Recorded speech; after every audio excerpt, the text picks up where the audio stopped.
Nick Davidson, a 6'10", 238 pound. I don't even know what position to call him. I'm just going to go ahead and say forward and spot here. From Nevada, a sniper by every term of the definition.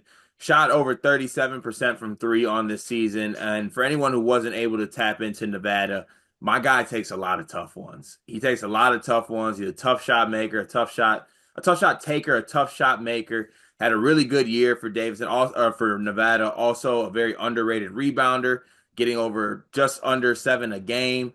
Like I said, almost 16 points.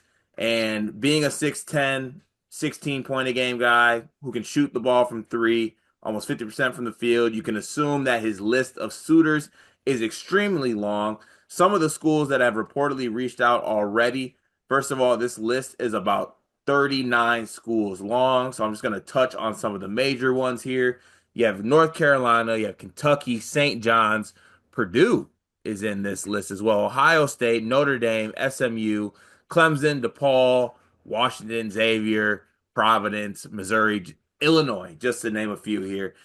He's from Mission Viejo, California, so a California kid. Maybe he has some ties to the West Coast. Greg, have you seen Nick Davidson with Nevada, and what do you think about his game? Yeah, I've watched. You and I have always been this way with Mountain West hoops. That that We 11 end up that 11 watching a that lot of it. 11 p.m. Let's chase a bet. We end up watching a lot of it just given our betting interest, right? Like a Friday night, oh shit, what's the final game? It's Nevada. Let me lock in. And I would be lying if I said I didn't partake in Nick Davidson player props from time to time. He's a very productive player. I have a lot of respect for what he's become. I never feel good, honestly, in the years that he was at Nevada. I never felt good betting against Nevada because I genuinely always felt like he was the best player on the floor in that league. It was very rare that there was somebody else that I was like, he can go toe to toe with Davidson and beat him. This list is interesting. I'm back from like paternity leave. My son's born. More on that in a little bit, but like I'm back. And the only thing, like I didn't know when I would come back or how. And the thing that dragged me out of this is Purdue is after a transfer. So I just want to make that extremely clear. I saw Purdue on this list, text you immediately, like, I'm back tomorrow. This is insane. Purdue's after a transfer. Do you think that's real? I want to say no because I don't. Why are they after Nick Davidson? Right? Of all people to be after a dude that is going to play TKR's spot is not the one I would expect, right? Yeah, I didn't really see that being the position of need. So I mean, look, if you could convince Nick Davidson to be like this bench sniper guy, I 100% am in on that. Also, He's too good for that. yeah, okay, well that what I'm saying, but if you can convince him to do that, like have him buy into West Lafayette, have him come play winning basketball at Purdue, and He's too good for that. Could you at, play him with TKR play him at the three. at the five? I He's mean, 6'10. he's a better rebounder damn near than TKR. So the thing for me, he's very, Well, I don't want to say what similar. well then Jacobson coming off the bench. Right. It's messy regardless. Look, I think Davidson, when I heard this, I was like, damn, you're just going after another TKR? Now, that's not fair because they're completely different players, different archetypes. Davidson shoots a bazillion threes. That's not part of TKR's game. So, like, but they're both 6'10. TKR is a little smaller. They're both like, Davidson's a better rebounder, but he's not like a great rebounder. Neither one's a rim protector, really. Davidson can do that at the Mountain West level, but like, I can't imagine you would play Davidson at the five in the Big Ten as a 6'10 center that wants to go on the perimeter Hmm. next to TKR. Now, you could argue like maybe it's a perfect fit because Davidson's spacing the floor and TKR has more room to operate. And Davidson does theoretically help your rebounding issues. But I don't know. For a program that always had like 7 foot centers and has Jacobson coming back, the fact that like the first target we're hearing publicly about for Purdue is like a 6'10" front court guy, it shocked me. I did not see that coming. Yeah, the fit just seems like if I'm lining up Purdue's portal wants and needs, like 6'10" stretch big is not even close to top three.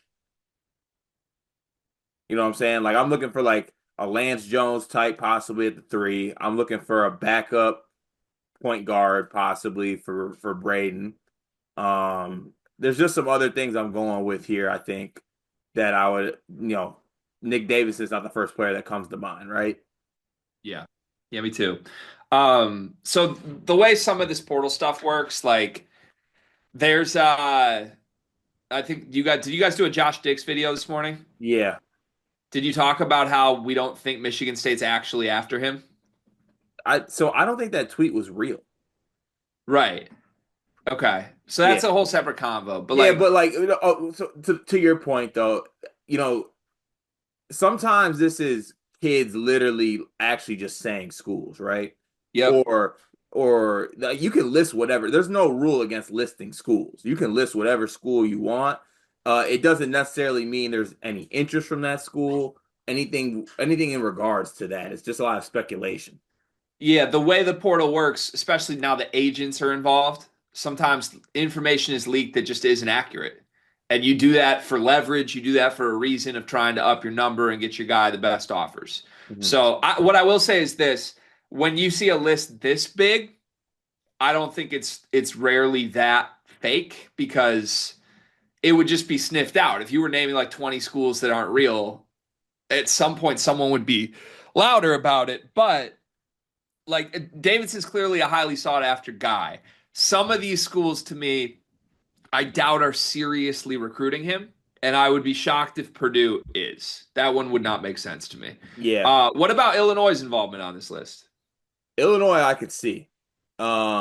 This could be retribution for getting sold fake goods last season. The 6'10", 6'8" shooter that they signed up for. Even that though, like they're getting a Visage back. Are they? Merez is supposed to be back. Are they getting a Visage back for sure? Like, would you play Davidson in the Humrick House role if you get him? But don't you just want Henrikhouse back? Right, he's supposed to be back too. The whole front court for Illinois is supposed to be back next year. Honestly, the first one that came to mind here was, and when I looked at the list of schools, is Kentucky That's my answer too. or Louisville. Either one. Bomb away threes, fun offense. Yeah. Yeah. And you think about Kentucky and Louisville are both replacing so many dudes because they got a bunch of 1 year transfers for the first year. hmm And like, So, and Kentucky has this recruiting class coming in, so there's some youth with the team. I think they could use a little bit of like older veteran guys, and it's not going to be the first or last person they're connected to in the portal. But I mean, you can see there's a world where I think Nick Davidson watches Andrew Carr highlights like late at night on YouTube. I could see that. I could see that. What about like Shrews is on this list, Notre Dame? Would you like to see him in a Shrewsbury offense, or are we over this at this point? No, I'm back. Am I? Oh, you watch your tongue. Jalen Harrelson's on the way. I'm kind of over it, but Davidson and Harrelson together would be fun. You better buy in now. You're not welcome back in.